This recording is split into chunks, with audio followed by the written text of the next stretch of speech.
Hey everybody, and Tony here with a review of Mozart's Cosi Tutte, which had its premiere at the Deutsche Oper Berlin. The conductor was Donald Runnicles. The production was done by Robert Borgmann, who also was in charge of the set designs. The costumes were done by Michael Sontag. The lights were handled by Karsten Rüger. The videographer was Liane van der Laar. The chorus master was Raymond Hughes, and the dramaturgy was handled by Jörg Königsdorf. And this also marks the third production that I've seen of Cosi fan tutte. So speaking of the production, my overall impression of it was kind of a mishmash, though it did have some rather interesting ideas thrown in the mix. I really love how it started before the curtain arose, as we see gentlemen and ladies entering with the typical garb of the 18th century, taking their seats, and this is basically functioning like a play within a play. And as the curtain arose, we see an old woman with a young lady and a little girl who is presumably Fiordeligi's and Dorabella's late mother, the now adult Fiordeligi, and the young Fiordeligi, to signify that what Fiordeligi has learned as a child will now be implemented of what Fiordeligi will learn as an adult. So it's basically a reflection of her past and what she used to experience. And when that's out of the way, we get introduced to Ferrando and Guglielmo, who enter the stage in very tacky attire, and they basically participate in a little sword fight with their scalpels until they make a negotiation with the old philosopher Don Alfonso. And we get introduced to the sisters who are looking at the mirrors. And what I've noticed about the entire staging is that there were some props here and there, and it was quite dark, even though it was really well lit. And there were also some very interesting images at the backdrop, showing images of nature, shadows, a woman's face, a man's face, and just a lot of colorful images being used to make the production come alive. What I also seemed to notice in the second act was that we also see a sort of pendulum, which I found really interesting. And even though the entire production wasn't really to my liking, it was quite interesting in its own way, as we get to see the generation clash from Mozart's time, which was the time he composed this, which was the late 1780s, into our time, in which this opera premiered at the Deutsche Oper Berlin.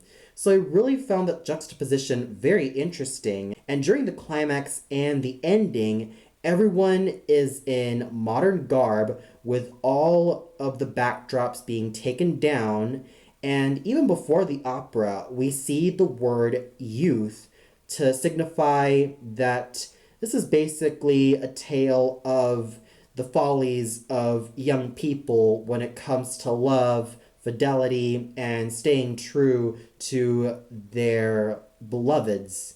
And it's quite interesting and does play a major part in the entire opera. So even though I'm not really a huge fan of the overall production, I still have to give it loads of credit for having a lot of interesting ideas. But I really love the costumes. The biggest highlight for me when it comes to the costumes was Vespina's disguise as the doctor, as she looked like a cross between Glinda, the good witch of the north, and the Tin Man.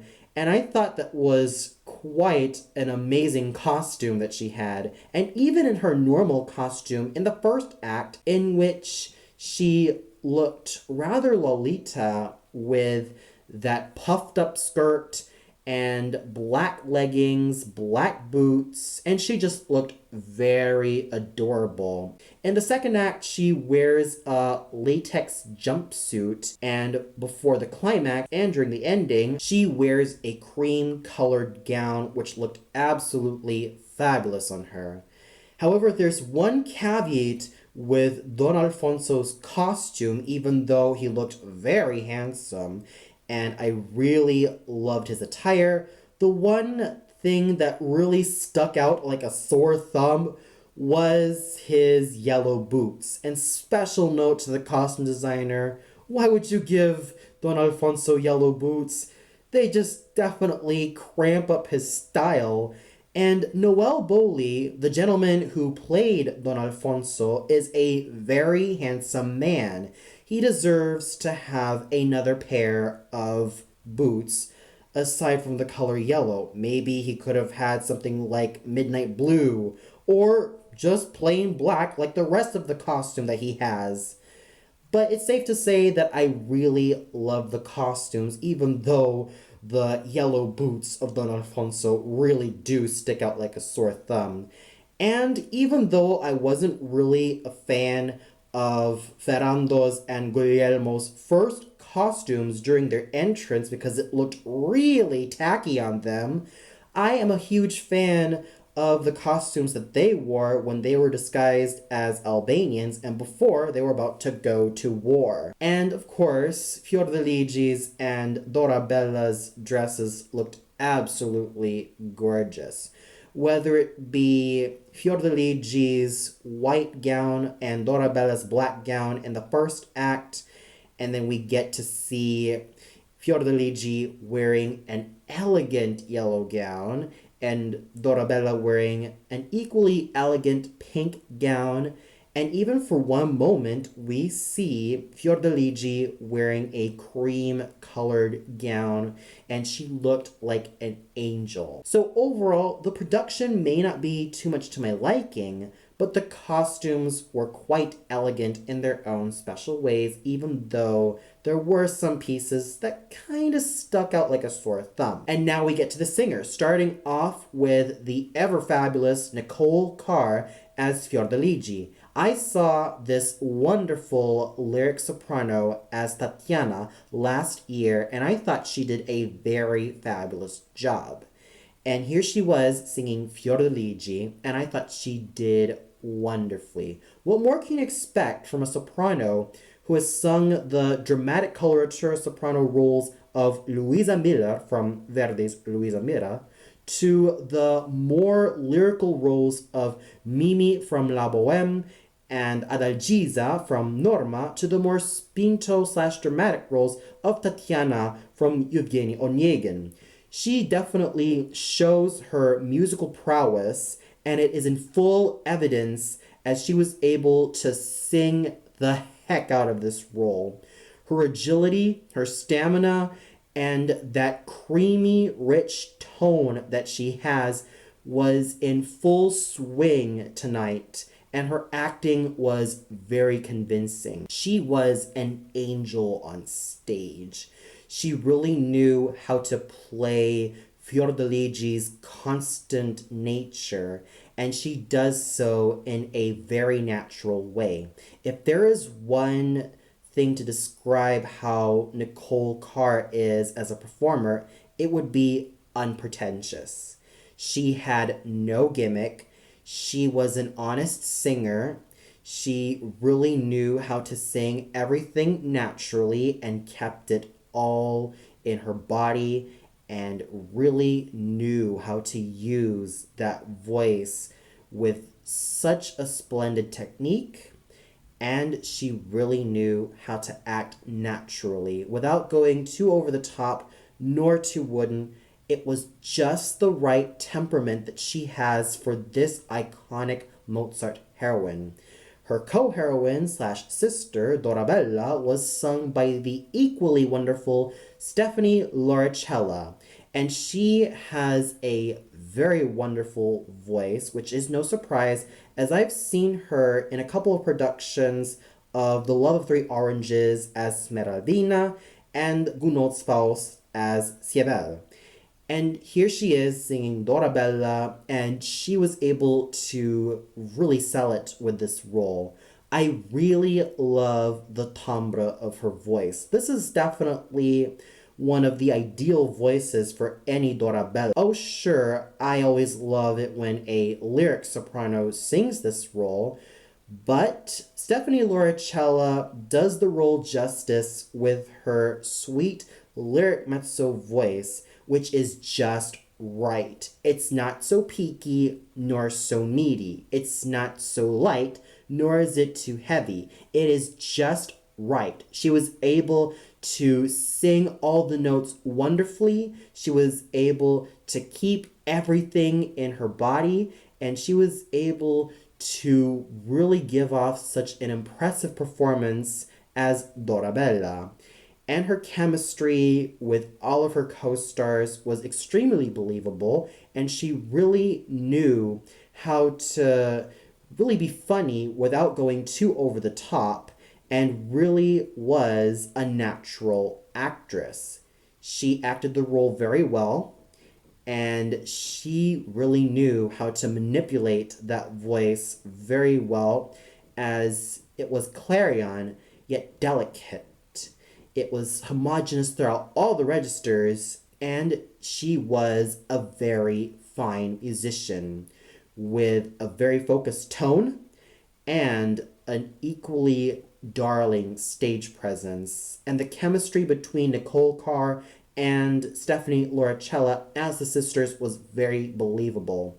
Alexandra Hutton was a superb Despina. She really knew how to manipulate her voice with such finesse and such agility and such versatility that she was able to make this role come alive with her natural flair for comedy and her overall introspection for this character. She really knew how to make this character come alive, and it was a very rewarding sing. I could definitely tell that Mrs. Hutton had a very wonderful time performing as Dorabella, and she was an absolute riot in this role, helped with her signature silvery light lyric soprano voice and her superb acting abilities. She was able to make the role of Despina her own.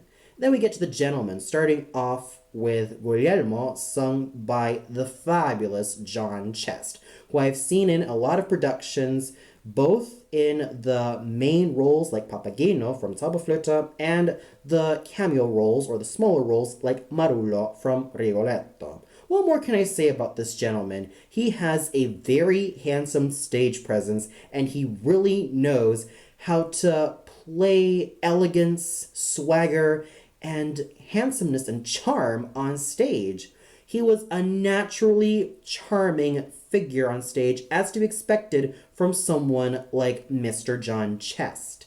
He really knew how to balance swagger with passion and youth, that he was able to make Guglielmo a very lovable and pretty cheeky character, especially when he gets on with the ladies. And he is a very natural comedian. He is a very awesome actor, and his voice was well focused and just agile throughout all the registers, and he really knew how to take advantage of his very fine lyric baritone voice. Paolo Fanale was a wonderful and just a thrilling Ferrando. I have heard a lot of great things about Paolo Fanale. He has been very well known in the bel canto repertoire, but has also been well known in the French repertoire, singing roles like Fenton from Falstaff, Romeo from Romeo et Juliette, Pedrillo from Die Entführung aus dem Serail,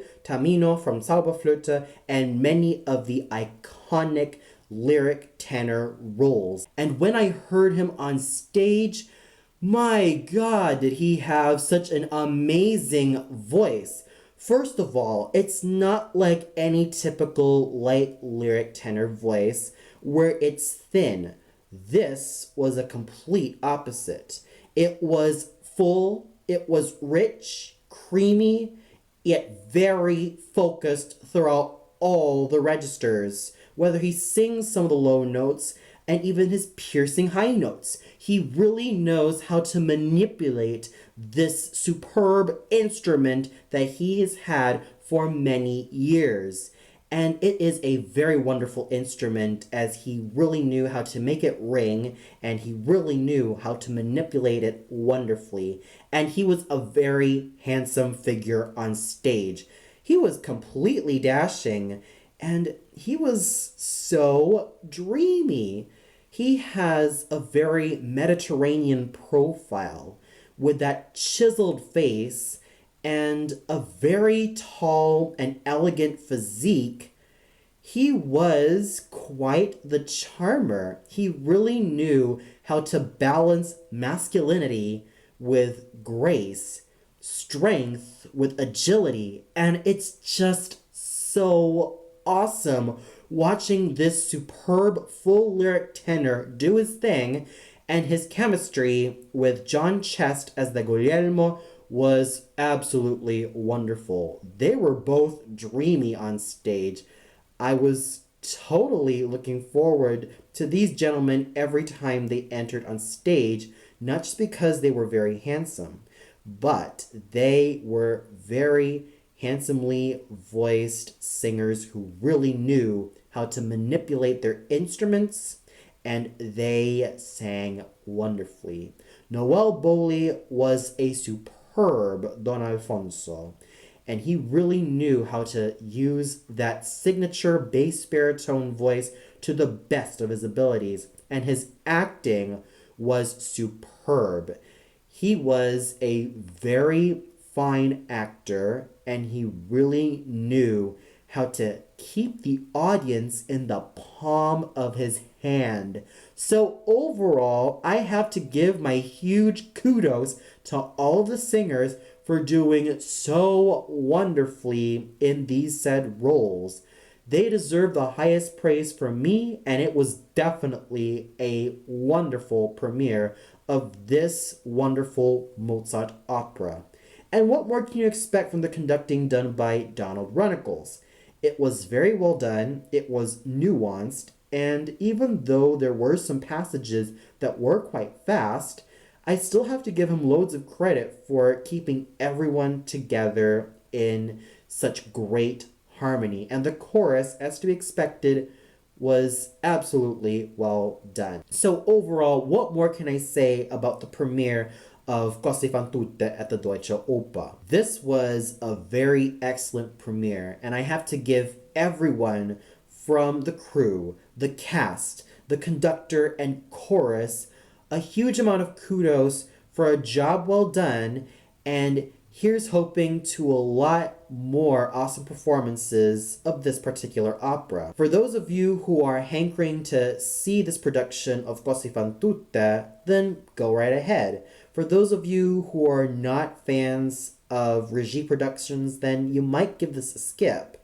But for those of you who want to hear awesome singing, then I highly recommend you watch this particular production of Cosi fan tutte.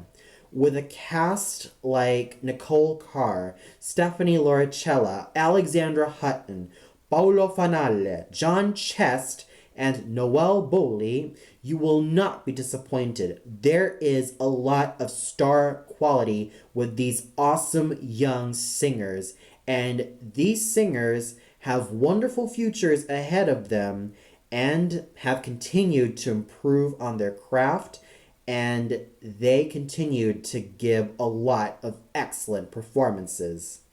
Well, that's all for now. Be sure to tune in next weekend for some more reviews. So until then, good night, everybody.